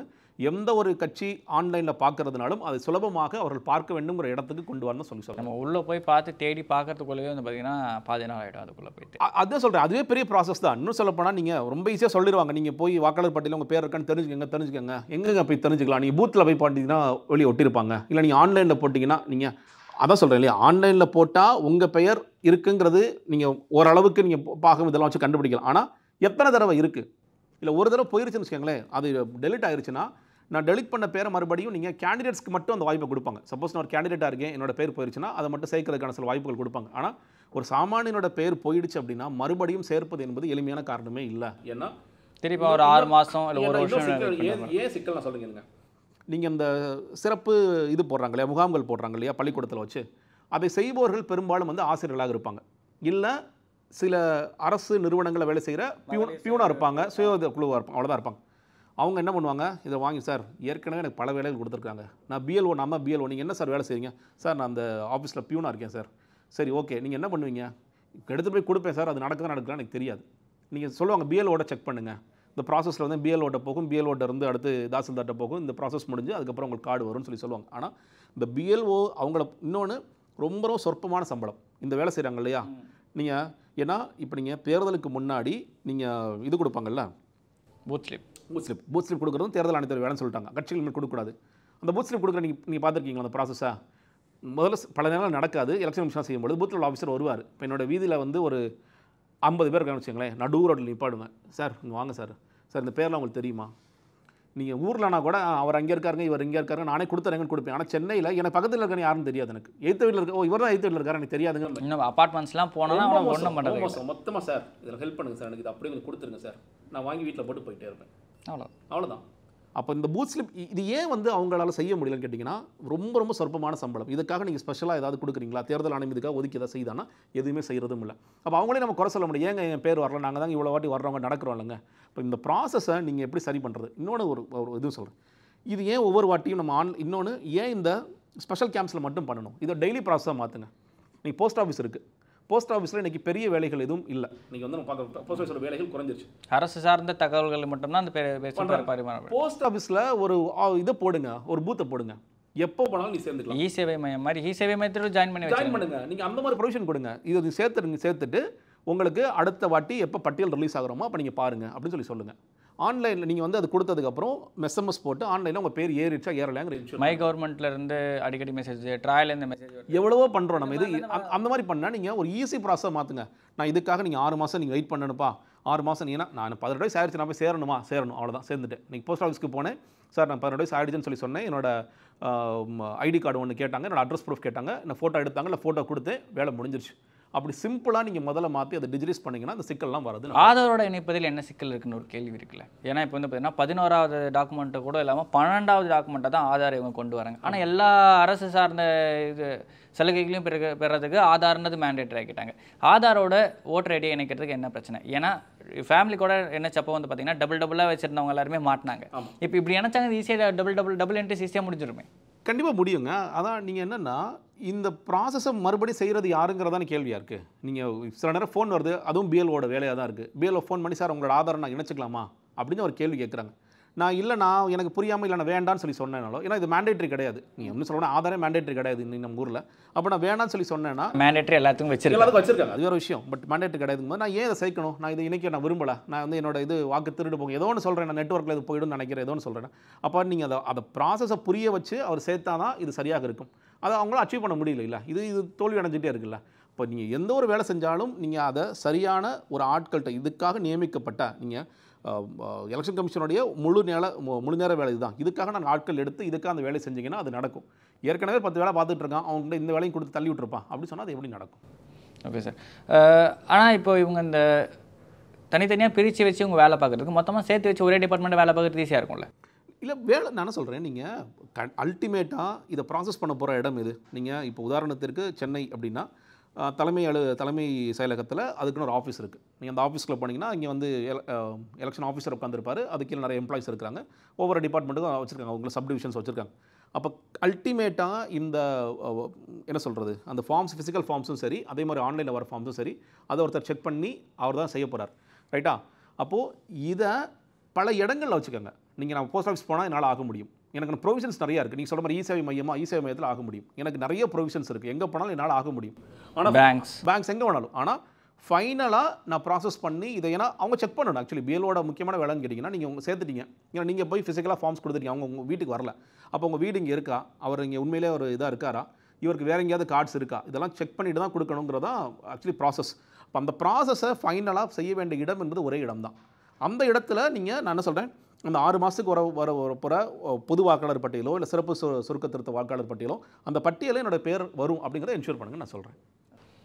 இவ்வளோ முக்கியமான விஷயங்கள்லாம் இருக்குது, இவ்வளோ பல விஷயங்கள் இருக்குது. விஜய் இதை பற்றி எந்த ஒரு வார்த்தையுமே திறக்காமல் இருக்கார்ல, அவர் ஏன் வாயை திறக்க மாட்டேன்ற ஒரு கேள்வி இருக்குது. தொடர்ச்சி அவர் பேசவே மாட்டாரு முக்கியமான பல விஷயங்கள். இப்போ மாநாட்டில் வந்து பார்த்தீங்கன்னா எஸ்ஐஆர் பற்றிலாம் அவர் பேசுவார். ஏன்னா பூத் லெவல் ஏஜென்ட்டில் இப்போ இருக்க கட்சிகளை பார்க்குறப்போ ஃப்ரெஷ்ஷாக இருக்க ஒரே கட்சி வந்து பார்த்திங்கன்னா டிவிகே தான். ஒரு பூத் லெவலில் ஒரு பெரிய மாநாடு ஒன்று போட்டிருந்தாங்க, அதில் பல விஷயங்கள் பேசியிருந்தாங்க. தேவையான எந்த விஷயமே பேசணுன்ற ஒரு விஷயம் இருக்குது. இப்போ வந்து இந்த மாநாட்டிலையுமே இதை பற்றி எதுவுமே அட்ரஸ் பண்ணலை. இவங்க எப்படி இந்த எலெக்ஷனை சந்திக்க போகிறாங்கன்னு ஒரு கேள்வி இருக்குது. நான் வந்து ஏற்கனவே உங்களுக்கு உதாரணம் சொன்னேன். உதாரணத்திற்கு பாஜக இந்த எஸ்ஐஆர் பண்ணும்பொழுது இஸ்லாமியர்கள் பேரை காலி பண்ணுறாங்க. அதே மாதிரி விஜய்க்கு ஒரு இது சொல்கிறேன், இப்போ யாரெல்லாம் 18-19 வயசு இருக்கானோ அவனெல்லாம் காலி பண்ணு இந்த தேர்தலில். அவனுக்கு தெரியவே தெரியாது, அவன் டிவின்னு கத்திட்டே இருப்பானே தவிர என் பேர் இருக்கா இல்லையா வாக்காளர் பட்டியலில் தூக்கி வீடியோ வந்துருச்சு, பஸ்ஸு ஃபுல்லாக கத்திட்டே வந்தான், கேட்டால் ஓட்டர் ஐடியே இல்லை, அந்த மாதிரி ஆகிடும். நீங்கள் 18-19 வயசுப்பா யாரெல்லாம் சாலிடாக விஜய்க்கு ஓட்டு போடும் ஒரு செக்டாக இருக்குது, ஓகே அதில் சார் திமுக அதிமுகலாம் இருப்பாங்க, இல்லை விஜய்க்கு வந்து அதிகமான இளைஞர்கள் போகிறாங்கன்னு நாங்கள் நம்புகிறோம், பெண்கள் காலி பண்ணு அப்படின்னா காலி ஆகிடும். இது ஏன் விஜய் பேசணுங்கிற அவசியம் நான் சொல்கிறேன். பீகாரில் நடக்கும் பொழுது ஆதவ ஒரிஜினா ஒரு ஸ்டேட்மெண்ட் கொடுத்தார், அது முன்னாடி. இப்போ நீங்கள் டிவி கேட்டிங்கன்னா ஆதவ ஒரிஜினா தான் நீங்கள் வந்து 14/8/12 அன்றைக்கே கொடுத்துட்டாருன்னு ஒரு கதை சொல்லுவாங்க. எல்லாத்துக்கும் ஒரு பதில் வச்சுருப்பாங்க. நம்ம கேட்குற கேள்வி என்னன்னு கேட்டிங்கன்னா, நீங்கள் மாநாட்டு மேடையில் இது குறித்து தீவிரமாக விஜய் அவர்கள் பேசியிருக்கணும். அவர் என்னன்னா, சார் மத்திய அரசாங்கத்தை எதிர்க்கிறதுக்கு 2 பாயிண்ட் சொல்லுங்கள் சார், ஒரு பாயிண்ட் நீட் வச்சுக்கலாம், இன்னொரு பாயிண்ட் 2 பாயிண்ட் தான், எஸ்ஐஆர் பற்றியெல்லாம் இல்லை சார் அதெல்லாம் நம்ம ஸ்கிரிப்டில் வச்சுக்க வேண்டாம் அப்படிங்கிற. மாநில அரசாங்கத்துக்கு 2 பாயிண்ட் 3 பாயிண்ட் வச்சுக்கோங்க. நீங்கள் இதெல்லாம் எப்போ வரும்னு கேட்டிங்கன்னா, இந்த நாட்டில் என்னென்ன பிரச்சனைகள் நடந்துக்கிட்டு இருக்குது, எஸ்ஐஆர் ஒன்று நடக்குது, பீகாரில் இந்த மாதிரி ஒரு கேஸ் சுப்ரீம் கோர்ட் வரைக்கும் போயிருக்கு, ராகுல் காந்தி போகிறாரு, அதிகார யாத்திரைன்னு ஒன்று போகிறாரு. ஆனால் ராகுல் காந்தி கைது செய்ய மட்டும் ஒரு சின்ன ட்வீட்டோ இல்லை அறிக்கையோ வந்துச்சு. அப்போ இது எதுக்காக போகிறாங்க, இதோடைய முழு பிரச்சனை என்ன, இது தமிழ்நாட்டில் வராமல் இருப்பதுக்கு நாம் என்ன செய்யணும், நம்ம வந்து இப்போ அனைத்து கட்சி கூட்டம் போட்டாங்கன்னா அதில் போகணுமா, தேர்தல் ஆணையத்துக்கு நம்ம முறையீடு வைக்க வேண்டிய அவசியம் என்ன. நான் சொல்கிறது நீங்கள் அறிக்கை ஒன்று, ஒவ்வொரு கட்சியும் பேசுகிறாங்க, தேர்தல் ஆணையத்துக்கு தான் அனுப்புகிறாங்க, நேரடியாக போய் பார்க்குறாங்கல்ல, அதை நம்ம என்ன செய்யணும். இந்த புரிதல் எல்லாம் எப்போ வரும்னு கேட்டிங்கன்னா, இந்த நாட்டில் என்னென்ன பிரச்சனைகள் நடந்துகிட்டு இருக்குன்னு தெரிஞ்சால் தான் வரும். எனக்கு தெரிந்தவரை விஜய்க்கு இன்னுமே அந்த ப்ராசஸ்க்குள்ளே அவர் வரல. அது வந்திருந்தாருன்னா நீங்கள் அவரே என்ன சொன்னார் மாநாட்டு மேடையில், எனக்கு வேறு வேலை இல்லை முழு நேரமாக நான் இதான் வேலை, அரசியல் என்பதான் எனக்கு முழு நேர வேலைங்கிற இடத்துக்கு வந்திருக்காருல. அப்போ முழு நேர வேலைக்கு நீ வந்த பிறகும் நீங்கள் ஏன் இந்த விஷயங்கள் குறித்தெல்லாம் பேசலை, ஏன் எஸ்ஏஆர் குறித்து பேசலை அப்படிங்கிற கேள்வி எழுப்பப்பட தான் செய்யும். ஏன் வந்து நீங்கள் ஆணவ படுகொலை குறித்து நீங்கள் கண்டிக்காமல் இருக்கீங்க, நீங்கள் வந்து ஏன் தூய்மை பணியாளர்கள் சென்னையோட போராட்டத்தையும் ஒரு மாதிரி வேறு மாதிரி மாற்றினீங்க, போராடிட்டே தான் இருக்காங்க. நீங்கள் அதற்கு பிறகு அன்னைக்கு நீங்கள் பேசுகிற மாநாட்டு நீங்கள் நடத்துகிற அன்னைக்கு மதுரையிலையும் தூய்மை பணியாளர்கள் நீங்கள் போராடிட்டு இருக்காங்க. அதுவும் பல்வேறு இடங்களில் தூய்மை பணியாளர்கள் போராட்டம் நடந்துட்டு இருக்கு. அப்போது இந்த விஷயங்கள்லாம் எப்போ வரேன்னா, இன்றைக்கி ஒன்றும் இல்லைங்க, நான் நீங்கள் மதுரைக்கு போகிறேன், ஒரு கூட்டத்துக்கு போகிறேன்னா நான் ஃபஸ்ட்டு என்ன பண்ணுவேன்னா, காலையில் இன்றைக்கி என்னென்ன பிரச்சனைகள்லாம் இருக்குது, நம்ம மக்கள்கிட்ட பேசணும், அப்போ இதெல்லாம் அட்ரஸ் பண்ணி பேசணுமா வேண்டாமா அப்படிங்கிற யோசிப்பேன். அதை அட்ரஸ் பண்ணி பேசினா தான் நாங்கள் லோக்கலில் இருக்க ஜனங்களோட ஒரு பாண்டிங் ஏற்படும். பரவாயில்ல, எங்கள் வரவங்க ஸ்கிரிப்ட் வந்து 2 வாரத்துக்கு முன்னாடியே கொடுத்துட்டாங்க. அந்த ஸ்கிரிப்ட் நடக்கும்போது இந்த பிரச்சனைலாம் வரல. அப்போ அதை நான் மனப்பாடம் பண்ணிட்டு வந்துட்டு திடீர்னு ஒன்று போய் இடைச்செருகல் பண்ணிங்கன்னா நான் பண்ண முடியாது. நான் இது வந்து நான் கிண்டலுக்கு பேசல, இதுதான் விஜய் நடந்துகிட்டு இருக்காச்சு. நீங்கள் இந்த பேப்பரெல்லாம் தூக்கி போட்டுட்டு விஜயால் பேச முடியாதெல்லாம் கிடையாதுங்க. இந்த பேப்பரெல்லாம் தூக்கி எறிங்க. இந்த ஜான் ஆர்கிசம் எழுதி கொடுக்குறது, அவர் எழுதி கொடுக்குறதெல்லாம் தூக்கி போட்டுட்டு இன்றைக்கி என்ன பிரச்சனை நடந்துகிட்டு இருக்குது அப்படிங்கிறத உள்வாங்க ஆரம்பிச்சாருன்னா இதெல்லாம் ஆட்டோமேட்டிக் நடக்கும். இப்போ ஏன் நான் இப்போ ஒரு சுற்றுப்பயணம் போக போகிறேன்னு சொல்லி செய்திகள் வந்துட்டு இருக்கு. பட் ஆனால் புஷியானந்த் வந்து போலீஸ் நின்று பார்த்தோம், எஸ்பிட்டெல்லாம் போய் மனுவெல்லாம் கொடுத்தார். இன்னும் அந்த கிடைக்கல, பர்மிஷன் கிடைக்கலன்னா மேபி 13 சொன்னாங்க, தள்ளி போகிறதுன்னு வாய்ப்பு. பிரச்சனை இருக்குது. அதாவது விஜய் தாவேகள் ஒரு கட்சி இருக்குது. என்னன்னா, உலகத்தில் எது வந்து எதிர்மறையாக நடந்தாலும் எங்களுக்கு எதிராக தான் நடக்குது. சூர்யா வந்து அவங்க 15 வருஷம் ஆண்டு விழா கொண்டாடுறாங்க, எங்களுக்கு எது தானே நீ பண்ணுற. அஜித் வந்து ஒரு அறிக்கை கொடுக்குறாரு, எங்களுக்கு எது தானே, ஏன் அஜித் இப்போ கொடுக்கணும் அவசியம் என்ன? சுயநலத்திற்காக நான் பயன்படுத்திக்க மாட்டேன்னு யாரை சொல்கிறாரு? யார் சொல்கிறார்? அவர் வந்து ரொம்ப காலம் வந்து சினிமாவில் இருக்க போகிறது காலகாலமாக சொல்லுங்கிற விஷயம் சொல்கிறேன். இன்னும் சொல்லப்போனால் அவர் முழுக்க ரேசிங்கை நோக்கி நகர்ந்துட்டு இருக்காரு. எனக்கு சினிமா வேண்டாமான்னு அவர் போகிறார். அதுக்கு அவர் அறிக்கை கொடுக்குறாரு. எது நடந்தாலும் எங்களுக்கு எதிராக தான் நடக்குது. நீங்கள் பார்த்தீங்களா, இந்த பர்மிஷன் வேணும்னே டினை பண்ணுறீங்க பார்த்தீங்களா, இதுவும் எங்களுக்கு எதிராக தான் நடக்குது. அதுவும் சரி, உங்களுக்கு மதுரையில் பெரிய பர்மிஷன் கொடுத்தாங்க, நீங்கள் என்ன பண்ணீங்க? 30 நிமிஷம் அந்த மாநாட்டு மேடையை பயங்கரமாக நான் யூஸ் பண்ணி நான் பல விஷயங்கள் எடுத்து பேசிட்டேன். நீங்கள் பேசுனீங்கன்னா ஓகே, விஜய் உண்மையிலே தடுக்க பார்க்குறாங்க, ஹோட்டல்ஸ் கொடுக்க மாட்டேங்கிறாங்க. நான் என்ன சொல்கிறேன், விஜய் வந்து ஒரு ஹோட்டல், ஏதோ ஒரு மாரிஸ் ஹோட்டல்னு வச்சுக்கோங்களேன், சென்னை சத்திரம் பஸ் ஸ்டாண்டில் ஒரு ஹோட்டல், பெரிய ஹோட்டல் இருக்குது, தங்குறாரு. அந்த ஹோட்டல் உரிமையாளர் எப்படி யோசிப்பார்?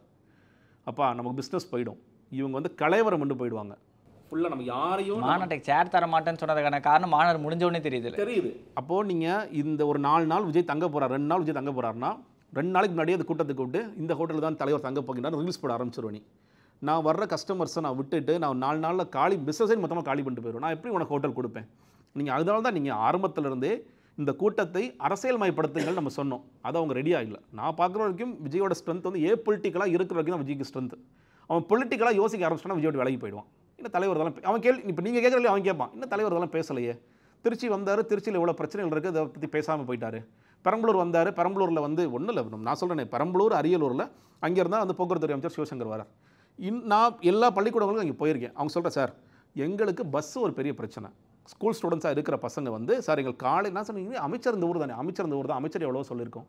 நீங்கள் அவர் சொல்கிற குன்னத்துக்கு போகிறார் இல்லையா, குன்னத்தில் இருக்கிற அரசு பள்ளி அதற்கு வெளியே வந்து ஒரு பெரிய பஸ் ஸ்டாப்னு கட்டியிருக்காங்க, அந்த பள்ளியை ஆக்கிரமிச்சு கட்டியிருக்காங்க. இது எனக்கு தெரியும், விஜய்க்கு தெரியுமா? நான் என்ன சொல்கிறேன்னா, நீங்கள் அப்போது இதெல்லாம் நீங்கள் படிக்கும் பொழுது, பல பேர்ட்ட பேசும்பொழுதும், நீங்கள் பல கட்சியாளர்கள்ட்ட பேசும்போதும் என்ன நடக்குது அப்படிங்கிறது உங்கள் லோக்கல் ஆட்களை சொல்கிறேன். என்னப்பா பெரம்பலூர் என்னப்பா பிரச்சனை, குன்னத்தில் என்னப்பா பிரச்சனை இருக்குது, அதான் நீங்கள் ஸ்டோர் பண்ணி கொடுங்க அப்படின்னு சொல்லணும். நீங்கள் பெரம்பலூரில் என்ன பிரச்சனைங்கிறத படிக்கணும், திருச்சியில் என்ன பிரச்சனைங்கிறத படிக்கணும். ஓகே, இப்போ காவிரி சிக்கல், மழை நிறையா பெய்யுது, வந்துக்கிட்டு நிறைய தண்ணி வருது, தண்ணீர் வராத பொழுது நம்ம என்ன பேசணும், இதெல்லாம் இயல்பாக வரணும்னா அவர் நிறைய படிக்கணும், நிறைய கற்றுக்கணும். அதை விட்டுட்டு நாங்கள் தலைவர் நிறைய பேசுகிறதா இருந்தார், கட் பண்ணிட்டாங்க, அவர் வந்து நைட்டு தங்குறதா இருந்தார், கொடுக்க மாட்டேங்கிறாங்க, டைம் தரல, 6 மணிக்கு மேலே நடத்தக்கூடாதுன்ட்டாங்க. இது என்ன இதெல்லாம் பேச்சு, எல்லா கட்சியிலும் நடந்துட்டு. இன்னொன்று, நீங்கள் சில ஸ்பாட்ஸில் இப்போ நீங்கள் சென்னையிலேயே நான் திடீர்னு போராடுறேன்னா எல்லா ஸ்பாட்ஸ்லையும் இடம் கொடுப்பாங்களா? கொடுக்க மாட்டாங்க. சென்னைக்குன்னு ஒரு 4 இடம் இருக்குது, அதை மீறி நீங்கள் போனால் சட்டத்துக்கு மீறி தான் நீங்கள் பண்ணணும். அது கைதாகிறதுக்கு நீங்கள் ரெடியாக இருக்கணும், அவ்வளோதான். இல்லை திடீர்னு நான் சாலை மறியல் பண்ணு கைதாகும், அவ்வளோதான். நான் இல்லை சத்திரம் பஸ் ஸ்டாண்டில் தான் நான் பண்ணுவேன். சத்திரம் பஸ் ஸ்டாண்டில் சரி ஓகே, விஜய்க்கு மட்டும் தான் மறுக்கப்படுதா? யாருக்குமே கிடையாது. சத்திரம் பஸ் ஸ்டாண்டில் ஒரு பெரிய ஒரு பிஸ்னஸ் சென்டர், அங்கே அந்த இடத்துல தான் நான் பண்ணுவேன்னு சொன்னீங்கன்னா அது மறுக்கப்படும். அப்போ நீங்கள் அதை தாண்டி எந்தெந்த இடங்கள் நீங்கள் பண்ணணும் அப்படிங்கிறத நம்ம யோசிக்கணுமே தவிர, சத்திரம் அவ்வளோதான் வேணும்னே பண்ணுறாங்க, பயமாக என்னது பயமாக இருக்குது அங்கிள். நான் சொல்கிறேன் உண்மை, அவங்க எப்படி யோசிக்கிறாங்கன்னா, முதலமைச்சர் எல்லா ஹோட்டல் ஃபோன் போட்டு விஜய்க்கு ரூம் தராதப்பா, போலீஸ்க்கு ஃபோன் போட்டு விஜய்க்கு நீங்கள் பர்மிஷன் கொடுக்காதீங்க. நீங்கள் அப்படி பார்த்தீங்கன்னா மதுரையில் மாநாடுக்கு பர்மிஷனே கொடுக்காம வந்துருப்பாங்கல்ல. நீங்கள் வேலையெல்லாம் ஆரம்பிச்சவர் தான் லெட்டர் இந்த அப்படி கொடுத்தாரு, வேலை நடந்துகிட்டு இருக்குது, அதற்கு லெட்டர் கொடுக்குறாங்க. அவங்க சொன்ன உடனே சார் விநாயகர் சதுர்த்தி வருது, அதனால் டேட்ஸ் மட்டும் மாற்றிக்கிறீங்களா? மாற்றிக்கிறோம். எந்த காவல்துறையும் வந்து விஜய் ஐயோ அதெல்லாம் கொடுக்க முடியாது சார், சிஎம்ஏ எங்களுக்கு ஃபோன் பண்ணி சொல்லியிருக்காரு சார், என்கிட்ட எஸ்ஐட்ட பேசிட்டார் சார் சிஎம்ஏ, அதெல்லாம் கொடுக்கூடாதுன்னு சொல்லிட்டாங்க சார், அதனால் திருச்சிக்கு நீ வரவே கூடாது, திருச்சி நீங்கள் வந்தாலே நாங்கள் வந்து கைது பண்ணுவோன்னு சொன்னால் அது ஓகே. நீங்கள் சொல்கிற மாதிரி பாசம் பாயசம் இந்த இடத்த விட்டுட்டு மற்ற இடங்கள் நீங்கள் பேசுங்க. 3500 போலீஸை கொடுத்து பந்தோபஸ்து கொடுத்துருக்காங்க. 13 ஐஜி கிட்டத்தட்ட அந்த இடத்துல வந்து வேலை பார்த்துருக்காங்க. இல்லை அதான் சொல்கிறேன். ஏன்னா நீங்கள் வரப்போகிற கூட்டம் பெரிய கூட்டங்கிறது தெரியும். திருச்சியாக நீங்கள் ஒன்றுங்க இன்றைக்கி இதை ஓட்ஸெல்லாம் இந்த கூட்டமெல்லாம் ஓட்ஸை கன்வெர்ட் ஆகாமலும் போகலாம். ஆனால் பெரிய க்ரௌட் புல்லராக ஆமாம் விஜய்ங்கிற ஒரு பெரிய நட்சத்திரத்தை, ஒரு அந்தஸ்து நட்சத்திரத்தை பார்க்குறதுக்கு கூட்டம் வரத்தான் செய்யும். ஆயிரக்கணக்கான மக்கள் வருவாங்க, சின்ன இடத்துல லட்சக்கணக்கான மக்கள் கூடுவதற்கான முயற்சிகளும் நடக்கும். அப்போ காவல்துறை அதற்கு என்னென்ன பாதுகாப்பு கொடுக்குமோ அது நிச்சயமாக செய்வாங்க. இல்லை சார் நீங்கள் கூட்டம் அதிகமாக வரும், அதனால் நாங்கள் வந்து உங்களுக்கு பர்மிஷனே கொடுக்க மாட்டோம்னு சொல்லலாம். வேறு இடங்களை நீங்கள் சூஸ் பண்ணிக்கங்க. நாங்கள் ஏன்னா எங்களுக்கு சில ப்ரொவிஷன்ஸ் இருக்குது. இப்போ இது உங்களுக்கு மட்டுமல்ல, நீங்கள் எதிர்கட்சிகள் வந்தாலும் சரி, ஆளுங்கட்சி வந்தாலும் சரி, இந்த பிரச்சனை இருக்குது. ஆளுங்கட்சி இதெல்லாம் நாங்கள் வந்து ஃபுல்லாக தவிர்த்துருவோம். அதை பார்த்துட்டு நீங்கள் செய்ய வேண்டிய என்னன்னு கேட்டிங்கன்னா, நான் என்ன கண்டென்ட் டெலிவரி பண்ண போகிறேன். நான் முதல் சுற்றுப்பயணம் ரொம்ப நாளாக சொல்லிகிட்டே இருக்கேன். இந்த 4 நாட்கள், இந்த 3 நாட்கள் நீங்கள் இப்போ திருச்சி, பெரம்பலூர், அரியலூரில் பேச போகிறீங்க. இதில் என்ன பேச போகிறீங்கிறதா உங்களுடைய முழு ஃபோக்கஸ் இருக்கணுமே தவிர, இதை எங்களை தவிர்த்துட்டாங்க, தடுத்துட்டாங்க அப்படிங்கிற இந்த மாதிரி டீச்சர் கிள்ளிட்டாங்க வந்து அந்த மாதிரியான விஷயங்கள். குறிப்பாக இந்த அரியலூர் மாவட்டத்தில் தான் நீட்டால் முதல்ல தற்கொலை பண்ணிக்கிட்டு அனிதாவோட வீடு அது எல்லாமே. அது ஒன்று இருக்குங்க. நீட்டு குறித்து ஆனால் இப்போ நான் தான் சொன்னேன் இல்லையா, இப்போ மாநாட்டிலே நீட்டு குறித்து அவர் பேசுகிறார். நீட்டு குறித்த விஜய் அவர்களுடைய பார்வை என்னங்கிறதே மாறிட்டே இருக்குன்னு நான் சொல்கிறேன். நீங்கள் 2024 நடந்த கல்விக்கான பரிசளிப்பு விழாவில் நீட்டுக்காக இடைக்கால தீர்வு, நீண்ட கால தீர்வு 3 தீர்வு வைக்கிறாரா? இம்மீடியட்டாக பேன் நீட், லாங் டேர்ம் கல்வியை வந்து மாநில பட்டியலுக்கு கொண்டு வாங்க, இடைக்கால தீர்வு நீங்கள் வந்து ஒரு ஸ்பெஷல் கன்கரண்ட் லிஸ்ட் சிறப்பு இது கொண்டு வாங்க அப்படி சொல்லி சொல்கிறார். ஒத்திசைவு பட்டியல் கொண்டு வாங்கன்னு சொல்லி சொல்கிறார். அடுத்த 2025 நடக்கிற கல்வி வழங்கும் விழாவில் என்ன சொல்கிறாரு? நீட்டு ஒரு தேர்வா? நீட்டு மட்டுமே உலகமா? நான் என்ன சொல்கிறேன், எனக்கு வந்து மாணவர்கள் தற்கொலை பண்ணுறது கஷ்டமாக இருக்குது, அதனால் இது சொல்கிறேன். நீங்கள் அப்போ என்ன சொல்லணும்னா, நான் ஸ்டில் நீட்டுக்காக தான் நிற்கிறேன், பட் நீட்டுக்காக தயவுசெய்து தற்கொலை பண்ணிக்காதீங்க அப்படி சொன்னால் பரவாயில்லப்பா தலைவன் அந்த ஸ்டாண்டில் நிற்கிறேன், அதே நேரத்தில் மாணவர்கள் கரிசனம் இருக்குன்னு சொல்லலாம். நீட்டும் ஒரு தேர்வான்னு நீங்கள் ஸ்டாண்டையே மாற்றி பேசுகிறீங்கன்னா உங்களுக்கு என்ன இதுக்கு மறுபடியும் மாநாட்டு மேடையில் என்ன பண்ணுறீங்க? மோடி அவர்களை நீட்டுக்கு நீங்கள் விலக்கு கொடுப்பீங்களா, கொடுக்க மாட்டீங்களா? அப்போ நீட்டு குறித்த உங்களுடைய பார்வை என்னவாக இருக்கின்றது அப்படிங்க? இப்போ நீங்கள் சொல்கிற மாதிரி அனிதா ஏற்கனவே பார்த்துட்டு வந்தார், ரொம்ப நல்ல விஷயம் தான். அன்றைக்கி வந்து அதை வச்சு தான் ஒரு கண்டிப்பாக நீட்டுக்கு எதிர்த்து நிற்பார்னு சொல்லி சொன்னாங்க. இதே சொல்கிறேன், அரியலூர் போகிறார். அரியலூரில் நான் சொல்கிறேன் பொன்பரப்பி உங்களுக்கு தெரிஞ்சிருக்கும். பொன்பரப்பில் 2019 என்ன கலவரம் வந்துச்சு, தேர்தல் அன்னைக்கே வந்து அந்த பானைகளை உடைத்து எவ்வளோ வீடுகள்லாம் கொளுத்துனாங்கிறது தெரியும். ஒரு பெரிய ஜாதிய இஷ்யூ இருக்கிற இடம். நீங்கள் வந்து வன்னியர்களுக்கும் ஆயுதவாளர்களுக்குமான பிரச்சனை இருக்குது. அது குறித்து விஜய் பேசுவாரா? பொன்பரப்பில் நடந்த இந்த பிரச்சனை குறித்து பேசுவாரா? இல்லை இன்றைக்கி அந்த மக்கள் எப்படி இருக்காங்க தெரியுமா? இன்றைக்கும் அந்த இஷ்யூஸ் இருக்குது. ஆணவ படுகொலை பற்றி பேச மாட்டாரு, இந்த மாதிரி பர்டிகுலர் ஜாதி இஷ்யூ பற்றி பேசுவாருன்னு ஒரு கேள்வி இருக்குல்ல. அப்போது நீங்கள் இந்த ரீஜனுக்கு போய் என்னென்ன விஷயங்கள்லாம் கையில் எடுக்க போகிறீங்க? தண்ணி வருதுங்க, ஓகேங்க, திருச்சிக்கு வருது, அரியலூருக்கு வருது, நீங்கள் கடைமடை பகுதிகளுக்கு வரைக்கும் காவிரி தண்ணி பாயுதா பாயிலையா? நீங்கள் நெல் மூட்டைகள் டெல்டாவில் ஆரம்பிக்கிறார், திருச்சியில் ஆரம்பிக்கிறாரு. நீங்கள் டெல்டா இன்றைக்கும் வந்து அரிசி மூட்டைகள் நான் செய்திகளில் பார்க்குறேன், அரிசி மூட்டைகள் இன்றைக்குமே இங்கே நனைஞ்சிக்கிட்டு இருக்கு. ஏன் இது வரைக்கும் நம்ம ஏன் குடோன் இவ்வளோ நிறைய கட்டமைப்பு, அந்த கட்டமைப்பு உருவாக்கம் இருக்கும்? இந்த விஷயங்கள்லாம் பேசுவாரா? நான் சொல்ல பேசணும்னு ஆசைப்பட்றேன். நெல்லுக்கான ஆதார விலை உயர்வு பார்த்து பேசுவாரா? இல்லை குறைந்தபட்ச அந்த உரங்களுக்கான அந்த இதெல்லாம் எனக்கு ஆசை இருக்குது, நிச்சயமாக பேசணும்னு நான் நினைக்கிறேன். ஆனால் இதெல்லாம் நீங்கள் மறுபடியும் சார் திருச்சிக்கு ஒரு 4 பாயிண்ட் போட்டோம் சார், பெரம்பலூருக்கு 2 பாயிண்ட் போட்டோம் சார், அரியலூருக்கு 2 பாயிண்ட் போட்டோம் சார், லைட்டாக தஞ்சாவூர் திருவாரூர் கொண்டுட்டு வந்துட்டோம். அது அரசியல் இல்லை. நீங்கள் அதாவது எனக்கு திருச்சி பற்றி, பெரம்பலூர் பற்றி, அரியலூர் பற்றி பிரச்சனைகள் தெரியும். கூடுதலாக என்னென்ன இஷ்யூஸ் இருக்குது நான் லோக்கலில் வாங்கி கேட்டு நான் பேசினேங்கிறது வேறு. நீங்கள் எல்லாமே இப்போ எனக்கு தெரிஞ்சு இப்போ திருச்சிக்கு அவர் மனப்பாடம் பண்ண ஆரம்பிச்சிருப்பார். இல்லை அது A4 வச்சு கொஞ்சம் மேனேஜ் பண்ணிக்கலாம். நீங்கள் அந்த அரசியல் விட்டு வெளியே வரணுங்க. நீங்கள் அந்த அரசியல் விட்டு வெளியே, ஏன்னா நான் ரொம்ப சிம்பிளாக கேட்குறேன், இதெல்லாம் நீங்கள் பண்ணிவிட்டு நீங்கள் சட்டமன்றத்தில் போய் என்ன பேசுவீங்க? சட்டமன்றத்தில் திடீர்னு ஏதோ ஒரு கேள்வி வருது, திடீர்னு ஒரு சிறப்பு கவன ஈர்ப்பு தீர்மானம் வருது, வெளிநடப்பு பண்ணிவிடுவோம் சார். அதான் சொல்லி உள்ளே போனால் தான் வெளிநடப்பு பண்ண முடிங்கிற மாதிரி தான் ஆகிடும். அப்புறம் இல்லை மேலே ஒருத்தர் பண்ணுறாருல, கீழே நாங்கள் பண்ணுவோம். இல்லை அதான் சொல்கிறேன், கேள்வி கேட்குறாங்கன்னா நாங்கள் உள்ளே போய் ஒருவேளை தப்பித்தவரை உள்ளே போனீங்கன்னா நீ வெளிநடப்பு பண்ணுற மாதிரி தான் ஆகிடும். எப்பயுமே இந்த மாதிரி தான் ஆகும். அதையும் தாண்டி இவரை நம்புற ஒரு கூட்டம் இருக்குல்ல, தொடர்ச்சியான விஷயங்கள் வந்து அவர் மேலே அவர் ஒரு அதீதமான அன்பு, பிரியம், பாசம் என்ன சொன்னாங்க, இவர் மேலே ஒரு சலிப்புன்றது ஏற்பட்டுள்ள தொடர்ச்சியாக அவர் இதை பற்றி பேசாமல் இருக்கிறது, அவங்களோட பிரச்சனை பற்றி பேசாமல் சொல்கிறேன் இல்லையா? ஒரு குரூப் வந்து நீங்கள் சொல்கிறது இன்னுமே சொல்கிறேன், நீங்கள் வந்து இப்போது தினகரன் முதற்கொண்டு விஜய் கூட நாங்கள் போகக்கூடாது, அண்ணாமலை அவர் பெரிய தாக்கத்தை ஏற்படுத்துவார், இதெல்லாமே பேசுகிறாங்க இல்லையா? அவங்க எல்லாம் என்னென்னா சில சர்வேஸ் பார்க்குறாங்க, சில சர்வேஸில் விஜய்க்கு இளைஞர்கள் வாக்குங்கிறது பெருசாக வருது. சில பேர் இன்னுமே கணக்கிடும் பொழுது 10% 2 டிஜிட்ஸ் வந்துடுவார். சிடிஆர் நிர்மல்குமார் என்ன சொல்கிறேன்னா ஆல்ரெடி எங்களுக்கு 20% 25% வாக்கு இருக்குது, இன்னும் நாங்கள் 15% எக்ஸ்ட்ரா வாங்குவோன்ற மாதிரி விஷயங்கள்லாம் சொல்கிறேன். அதான் சொல்லல, படுத்துக்கிட்டே ஜெயிக்கலாம் கூட அவர் சொல்லுவாங்க, நாங்கள் தூங்கிட்டே கூட ஜெயிச்சிருவோம்னு சொல்லுவாங்க. நீங்கள் என்ன சொல்கிறேன், நீங்கள் அந்த 2 டிஜிட்ஸை ரீச் பண்ணுவார், இல்லை வந்து அங்கீகரிக்கப்பட்ட கட்சியாக முதல் தேர்தலில் வருவார், அதற்கான வாய்ப்புகள் இருக்கின்றது. ஆனால் நீங்கள் அந்த கூட்டங்கிறது நான் சொல்கிறேன் இல்லையா, அகைன் இது பொலிட்டிக்கல் கூட்டம். அந்த கூட்டம் ஓரளவுக்கு பொலிட்டிக்கலாக இருக்கிற கூட்டம் வந்து கொஞ்சம் கொஞ்சமாக அவரோட விலகுதுன்னு நான் பார்க்குறேன். நான் சொல்கிறது எகைன் களத்தில் போய் நான் ரொம்ப இல்லை, இந்த சமூக ஊடகங்களே பார்த்தீங்கன்னா சமீபத்தில் அவங்களுக்கு சப்போர்ட் பண்ணி பேசின ராவுத்தர் இப்ராஹிம் உட்பட பல பேர் வந்து பார்த்தீங்கன்னா ஒரு சின்ன ஒரு பேக்ன்றதை வாங்கி. நீங்கள் அதான் சொல்கிறேன் இல்லையா, நீங்கள் ஏன்னா பல இஷ்யூஸில் உங்கள்கிட்ட எதிர்பார்க்குறாங்க கருத்துக்களை. நான் சொல்கிறேன், விஜய் வந்து நான் முழு நேரம் அரசியல்வாதிப்பான், ஆனால் எல்லா பிரச்சனைகளும் நான் குரல் கொடுப்பேன், குரல் கொடுக்க மாட்டேன். ரொம்ப செலக்டிவாக தான் இன்றைக்குமே நான் சினிமாவில் நடிக்கும் போது எப்படி செலக்டிவாக இருந்தேனோ அதே மாதிரி செலக்டிவாக இருப்பேன். இன்னொன்று எல்லாத்துக்குமே இப்போது அறிக்கையாக பார்த்து அவங்களுக்கும் போர் அடிக்குது. நான் உடனே அறிக்கையை எவ்வளோ நாளாக விட்டுட்டு இருப்பேன். ஓகே, நான் அறிக்கை கொடுக்கலாம். ஆமாம், புஷியானந்த் ஒரு அறிக்கை கொடுப்பார், அருண்ராஜ் ஒரு அறிக்கை கொடுப்பார், ஒரு ஆதவர்ஜன் ஒரு அறிக்கை கொடுப்பார், அருண்ராஜ் இப்படியே தான் போயிட்டுருக்கு. அது கிடையாதுங்க அரசியல். தமிழக வெற்றி கழகம்லாம் தமிழக அறிக்கை கழகம் அந்த மாதிரி இருக்குது. இன்னொன்று புஷியானந்த் அவர்களே இந்த மை டிவிக்கு ஆப் லான்ச் பண்ணும்போது 12,500 கூட்டங்கள் நடத்துவேன்னு சொல்லி சொன்னார். உங்களுக்கு ஞாபகம் இருக்கும், அது ஜூலை ஆகஸ்ட் நடத்தி முடிச்சிருவேன்னாரு. எனக்கு தெரிஞ்சு 3 கூட்டங்கள் நடத்தினாங்க. சேலத்தில் ஒன்று போட்டாங்க ஆரம்ப கூட்டம், அதுக்கப்புறம் திருவண்ணாமலை போட்டாங்க, செஞ்சியில் போட்டாங்க, அப்புறம் நாமக்கல்லில் போட்டாங்க. நான் பார்த்த வரைக்கும் 3 கூட்டங்கள். அவர் சொன்ன கணக்கு கேட்டிங்கன்னா எல்லா பஞ்சாயத்துகள் 12,500 பஞ்சாயத்தில் நான் கூட்டம் போட போகிறோம்.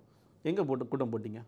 அப்போது நீங்கள் எல்லா பக்கமும் உங்கள் கட்சி செயல்படணும் அப்படின்னா இதெல்லாம் நீங்கள் செய்யணும். ஒரு கட்சி தலைவர் திருப்பி புஷி, நிர்மல்குமார், அருண்ராஜ், ஆதவர்ஜன் சொல்கிற 4-5 பேருக்குள்ளேயே கட்சி சுற்றிக்கிட்டே இருக்கிறத பார்க்க வேண்டிய அது உடைக்க வேண்டியது விஜய் தானே. நீங்கள் தான் சொல்கிறேன் இல்லையா, இப்போது ஒரு இப்போ வந்து இந்த பர்மிஷன் வாங்குறதுக்கு நம்ம பார்க்குறோம், புஷியானந்துக்கு பின்னாடி ஒரு 10-15 மாவட்ட செயலர் நிற்கிறாங்கல்ல. இந்த மாவட்ட செயலாளர்கள்லாம் விஜய் கூடயும் அப்பப்போ பார்க்கணும்ல நம்ம. ஓகே, நீங்கள் கூட்டத்தில் மட்டும் பார்க்கலாம், ஓகேங்க இன்றைக்கி 2ஆம் ஆண்டு விழா, எல்லா மாவட்ட செயலரும் பின்னாடி நிற்பாங்க, கீழே நிற்பாங்க, கைதட்டுவாங்க. இது இல்லை, நீங்கள் மற்ற நேரங்களில் நீங்கள் இதை தாண்டி இருக்கின்ற மாவட்ட செயலாளர்கள் எங்கே? அவங்க வரமாட்டேன்னு தான் சொல்கிறாங்க. இப்போ திருச்சி பிரச்சனை, அடுத்து திருச்சி மாவட்ட செயலாளர், புதுக்கோட்டை மாவட்ட செயலர், அரியலூர் மாவட்ட செயலாளர், பெரம்பலூர் மாவட்ட செயலருங்களாம் என் கூட இருங்க அப்படின்னு சொல்லி அதை நீங்கள் பண்ணணும். நீங்கள் சொல்கிறேன், இதை ஏன் கவனமாக புஷியானது தவிர்த்துக்கிட்டே இருக்கிறீங்களா? வேண்டாம், நான் மட்டும்தான் இங்கே இருக்கணும். இன்னுமே பொறுப்படம் தானே இருக்காங்க. பொறுப்பு போட்டேன்னு சொல்லி போய் சொல்லிக்கிட்டு இன்றைக்கி பொறுப்பு 3,00,000 பொறுப்பு போட்டேன்னு சொன்னார். 2,80,000 ஏதோ சொன்னார் இல்லையா? எத்தனை பொறுப்புகள் போட்டிருக்காங்க அஃபிஷியலாக? இன்னைக்கு வரைக்கும் 6 மாவட்ட செயலர் போடல. 6 மாதம் தேர்தல் இருக்குது. இன்றைக்கி வரைக்கும் சைதாப்பேட்டைக்கு மாவட்ட செயலர் கிடையாது, சென்னையில் இருக்கிற சைதாப்பேட்டைக்கு மாவட்ட செயலர் கிடையாது, தூத்துக்குடியில் மாவட்ட செயலர் கிடையாது. எக்ஸ்ட்ரீமாக சொல்கிறேன், நான் 6 மாவட்ட செயலரே போடல. ஆனால் வந்து நாங்கள் தேர்தலில் நிற்க போகிறோம், நாங்கள் சீட்டு கொடுக்க போகிறோம். இன்றைக்கி ஒன்று சொல்லவா, கேண்டிடேட்டுக்கு நீங்கள் சில மாவட்ட செயலர்கள் வந்து கூய் அழைக்கிறாங்க, கேண்டிடேட்ஸ் யாராவது பிடிச்சி கொடுங்க. நம்மள்ட்ட சொல்லுவாங்க, கேண்டிடேட்ஸ் யாராவது பிடிச்சி கொடுங்க. ஏன்னா அவன்கிட்ட 2 கோடி போட்டு நம்ம வந்து நம்ம வியாபாரத்தை பார்க்கலாம். ஆனால் இன்றைக்கி கேண்டிடேட்ஸாக வருவதற்கு கூட யாரும் தயாராக இல்லை. அவங்க என்ன நினைக்கிறாங்க, இந்த சுற்றுப்பயணம்லாம் போனால் இன்னும் பெரிய தாக்கத்தை இது ஜாஸ்தி பண்ணும். ஆனால் சில பேர் பார்ப்பது விஜய் அமைதியாக இருந்தார்னா கூட பிரச்சனை இல்லை, இது பேச இன்னும் எக்ஸ்போஸ் ஆகிட்டே இருப்பார். இப்போ கேள்வி எழும் இல்லை, திருச்சியில் போய் விஜய் என்ன பேச போகின்றார்? ஏன்னா இந்த பில்டப்பும் இவங்க தான் கொடுக்குறாங்க. விஜய் திருச்சி கிளம்பி விட்டார், இன்னும் 2 நாட்களில் திருச்சி அல்லோலப்பட போகின்றது, திருச்சி தான் திருப்பு முனையாக போகிறது, எல்லா பில்டப்ஸும் எல்லா சேனலையும் நடக்க போகுது. பெரம்பலூரில் என்ன பண்ண போகிறார், குன்னத்தில் என்ன பண்ண போகிறார், அரியலூரில் என்ன பண்ண போகிறாரு, இதெல்லாம் இப்போ கேள்வியாக வரப்போகின்றது. ஆனால் என்னப்பா விஜய் ஏதோ பேசுவாருன்னு பார்த்தா எதுவுமே பேசாமல் போயிட்டாருப்பா. அரியலூர், பெரம்பலூர் போன்ற மாவட்டங்கள்லாம் அந்த சிமெண்ட் ஃபேக்ட்ரியால் வர பிரச்சனைலாம் நிறைய இருக்குது, அதெல்லாம் பேசுவார். நீங்கள் வந்து இங்கே 13 ஃபேக்ட்ரிஸ் அங்கே இருக்குது. இன்னும் அந்த முதல்ல வந்து இந்த முதல்ல எதுக்கு 2 மாவட்டமாக பிரித்தாங்கங்கிற ஒரு கேள்வி இருக்குது. இந்த 2 மாவட்டத்துக்கும் நிர்வாக ரீதியாக என்ன பண்ணியிருக்காங்க ஒரு கேள்வி இருக்குது. இன்னொன்று, பெரம்பலூர் வந்து நீங்கள் கல்வியிலையும் சரி எவ்வளோ பின்தங்கி இருக்குங்கிறது தெரியும். இப்போ அரியலூர் வந்து நடுவில் அவங்க கலெக்டர் இருந்தாங்க, அது கொஞ்சம் முன்னாடி போச்சு. அரியலூரில் நான் ரொம்ப ஸ்பெசிஃபிக்காக சொல்கிறேன், ஒரு காலேஜ் வந்து பெண்களுக்கான ஒரு கல்லூரி இருக்குது. இந்த கல்லூரி நாங்கள் போயிருந்தேன், நாங்கள் கேட்கும்பொழுது இங்கே ஆண்களுக்கான கல்லூரி கூட கிடையாதுங்க, குன்னம்பகுதியாக நினைக்கிறேன். ஆமாம், அவங்க சொல்லும்போது இதில் நிறைய பேருக்கு கழுத்தில் தாலி இருந்துச்சு. ஃபஸ்ட் இயர் படிக்க, செகண்ட் இயர் தாலி காலேஜ் பசங்க. என்னங்க அப்படின்னு கேட்டால், சார் இங்கே வந்து ரொம்ப இயர்லி மேரேஜ் நடக்கும். நீங்கள் பார்த்துருக்கலாம், நீங்கள் வந்து பெரம்பலூர் ரயிலும் நிறைய இதெல்லாம் ஸ்டாப் பண்ணியிருப்பாங்க. இவங்க அட்லீஸ்ட் வந்து படிக்க வச்சாலாவது இவனுங்களாம் நிறைய பேர் குடிகாரங்க செத்துருவானுங்க. அட்லீஸ்ட் இவங்க ஒரு வேலைக்கு போகலாம்ங்கிறதுக்காக தான் நாங்களாம் ரொம்ப கம்பல் பண்ணி இவங்களை வந்து பெண்கள் கல்லூரி இதுக்காகவே துவக்கி நாங்கள் நடத்திட்டு இருக்கோம். இந்த ஒரு ஹிஸ்ட்ரி இருக்குது. பெரம்பலூர் அரியலூரில் நீங்கள் ஜாதி பிரச்சனை இருக்குது, குடி பிரச்சனை இருக்குது, சிமெண்ட் ஃபேக்ட்ரி பிரச்சனை இருக்குது, இவ்வளோ இஷ்யூஸ் இருக்குது. இந்த இஷ்யூஸ் எல்லாம் இவர் அட்ரஸ் பண்ணி இதுக்கான தீர்வுகள்லாம் முன் வச்சு அங்கே இருக்கிற அமைச்சர் பெருமக்கள் என்ன பண்ணுறாங்கிற கேள்விகளை எழுப்பி இதெல்லாம் செய்யும்போது ஓகே விஜய் ஒரு பக்கா பேக்கேஜாக நல்லா பண்ணிட்டாருப்பா அப்படின்னு சொல்லுவாங்க. இல்லை, நான் விஜய் அவர்கள் எதிர்பார்த்தது ஒன்று, நடந்தது ஒன்றுன்னு கேட்டிங்கன்னா, அந்த ஊர் மக்களை என்னப்பா விஜய்னு பெரிய பில்டப் கொடுத்தியா, அவங்க பேராணிகிட்ட கூட கேட்பாங்கல்ல, ஏன்ப்பா விஜய்னு பெரிய இது கொடுத்தியே, டிவின்னு கத்திகிட்டே இருந்தியே, என்ன நடந்துச்சுன்னு ஒரு கேள்வி கேட்பாங்கல்ல. அதற்கு பதில் சொல்லக்கூடிய இடத்திலாவது விஜயும் விஜய் ரசிகர்களும் இருக்கணும்னு பார்க்குறேன். இவ்வளோ நேரம் உங்களை பண்ணால் நேரத்தை பற்றி நன்றி சார். தேங்க்யூ.